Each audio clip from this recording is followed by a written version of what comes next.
মূলাটা দিই। খবরদার মূলা কি লিখে দাও। আমাকে এলাকায় আমাকে পাশের বাড়ি এই মূলা খাওয়ালে তালাক হয়ে গেছে। খাইলে পরিবেশ দূষণ হয়, শব্দ দূষণ হয়। মানুষে খায় গরুতে খায়। আচ্ছা মূলা খাওয়া লাগবো না, তুই কচু শাক। কচু শাক খাবো কি লিখি আমার কি সমস্যা কি? আমি কি তৃণমূলজি?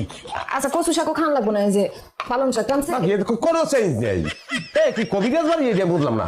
সব শাক সবজি, কোনো আমিষের ব্যবস্থা নাই। খালি কইতেছে এটা খাও ওটা খাও এটা খাও।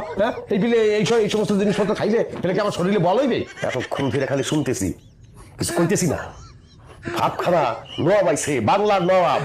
এতই যদি নবাবি নিজে বাজার করে আনলেই তো পারো। নবাবে কোনোদিন বাজারে গেছে? সিরাজদৌল্লা বাজারে গেছে না টিপু সুলতান মাছ বাজারে গেছে? কন আমনে একটা তুলনা দিল। কাশেম কোথায় আর কোথায় নবাব সিরাজউদ্দৌলা? হয় কাশেম রে কাশেমই গেবেন, নবাব সিরাজউদ্দৌলা কইতে দরকার? নিজের কথা নিজেই তো পেছে পারবে। হেড বড় আমি তো একটা জামাই, কি ব্যবস্থাটা কি বুঝলাম না।